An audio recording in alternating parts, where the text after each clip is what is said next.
কাটা বাছার ঝামেলার জন্য বাড়িতে এই চুনো মাছ আসা প্রায় চলেই গেছে। কাল বাবা বাড়িতেই চুনো মাছ নিয়ে এসেছিল। ভাবলাম চুনো মাছের একটু টক রান্না করি, সেই রেসিপি আজ তোমাদের সাথে শেয়ার করে নেব। নমস্কার, আমি সুপর্ণা, সুপার কুকিং ওয়ার্ল্ডের আরও একটি নতুন রেসিপিতে সকলকে স্বাগত জানাই। চলো রেসিপিটা শুরু করা যাক। প্রথমে এই চুনো মাছটাকে আগে থেকে কেটে পরিষ্কার করে ধুয়ে রেখেছিলাম। এখন দিয়ে দিলাম সামান্য একটু লবণ আর সামান্য একটু হলুদের গুঁড়ো।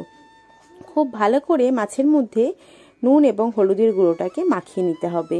এরপর এটাকে রেস্টে রেখে দিতে হবে 5 থেকে 7 মিনিটের জন্য। তাহলেই মাছটা খুব ভালোভাবে মজে যাবে। যতক্ষণ মাছটা মজছে ততক্ষণ আমি একটা বাটির মধ্যে নিয়ে নিয়েছিলাম কিছুটা পাকা তেঁতুল। তেঁতুলটা কিন্তু পুরনো, তাই একটু কালো হয়ে গেছে।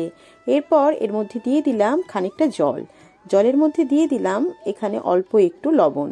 লবণটাকে দিয়ে ভালো করে তেঁতুলের মধ্যে মাখিয়ে নেব। এরপর এটাকে রেখে দেব 10 মিনিটের জন্য। তাহলে কিন্তু তেঁতুলটা খুব সহজেই নরম হয়ে যাবে এবং তেঁতুলের মধ্যে যে কাঁচটা আছে সেটাই জলের মধ্যে বেরিয়ে আসবে।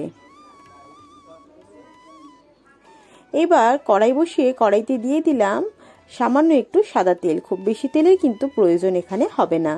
তেলটা গরম হওয়া পর্যন্ত অপেক্ষা করতে হবে। তোমরা কারা কারা এই চুনো মাছের টক খেতে পছন্দ করো আমাকে কমেন্ট করে জানিও। দেখো এবার কিন্তু তেলটা গরম হয়ে যেতে চুনো মাছটাকে তেলের মধ্যে দিয়ে দিচ্ছি। এখানে আমি কিন্তু শুধুমাত্র চাঁদা মাছই ব্যবহার করেছিলাম। তোমরা কিন্তু যে কোনো চুনো মাছ দিয়ে রেসিপিটা বানিয়ে নিতে পারো। ওই ধরো ছোট ছোট পুঁটি মাছ, মৌরলা মাছ অথবা ছোট ছোট চিংড়ি মাছ দিয়েও কিন্তু রেসিপিটা বানিয়ে নিতে পারো, সেটাও খেতে কিন্তু ভালো হয়। গ্যাসের ফ্লেমটা লো টু মিডিয়ামে রেখে মাছগুলোকে ভেজে নেব। তবে খুব বেশি কড়া করে ভাজবার প্রয়োজন নেই, মোটামুটি একটু ভাজা করে নিলেই চলবে।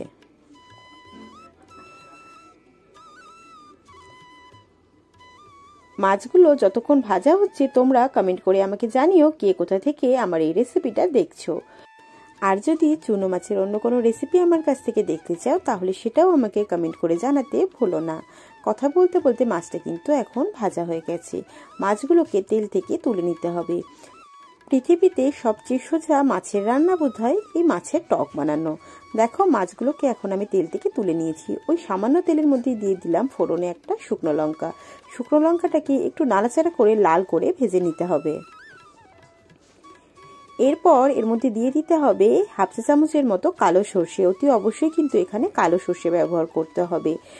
খুব ভালো করে সর্ষেটা থেকে গন্ধ না বেরোনো পর্যন্ত সর্ষেটাকে ভালো করে তেলের মধ্যে ভেজে নিতে হবে। সর্ষেটা থেকে যত সুন্দরভাবে গন্ধ বেরোবে রান্নাটা কিন্তু তত সুস্বাদু খেতে হবে। দেখো এখন কিন্তু সর্ষেটা খুব সুন্দরভাবে ভাজা হয়ে গেছে। খেয়াল রাখবে যেন সর্ষেটা কোনো মতেই পুড়ে না যায়।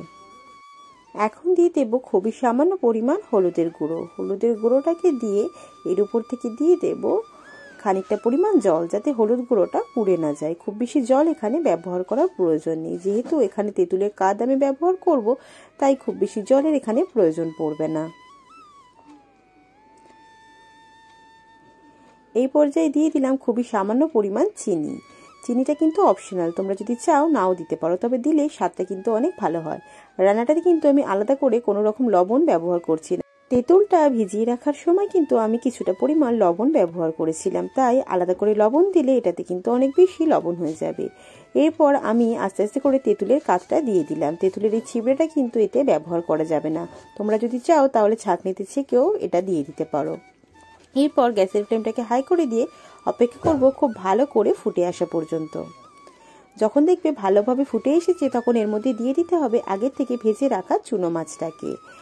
সমস্ত মাছগুলোকে দিয়ে গ্যাসের ফ্লেমটাকে মিডিয়ামে দিয়ে এটাকে রান্না করে নেব 5 থেকে 7 মিনিট।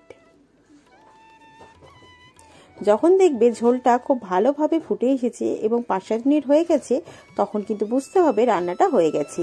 আমি রান্নাটা মাখা মাখা করেছিলাম, খুব বেশি ঝোল করিনি। তোমরা যদি এর থেকে বেশি পরিমাণে ঝোল করতে চাও তাহলে টক জলের পরিমাণটা একটু বাড়িয়ে দিও। দেখো তৈরি হয়ে গেল এই চুনো মাছের টক রেসিপিটা। এবার শেষ পাতে পরিবেশনের পালা। এই ছিল আজকে আমার রেসিপি। ভিডিওটি যদি তোমাদের ভালো লেগে থাকে তাহলে অবশ্যই লাইক, কমেন্ট এবং শেয়ার করে দিও। যারা আমার চ্যানেলে নতুন, আমার চ্যানেলে নিত্য নতুন রেসিপি পাওয়ার জন্য আমার চ্যানেলটাকে সাবস্ক্রাইব করতে ভুলো না। দেখা হচ্ছে তোমাদের সাথে পরবর্তী রেসিপিতে। ততক্ষণে সকলে ভালো থেকো, সুস্থ থেকো। আজকের ভিডিওটা এখানেই শেষ করছি।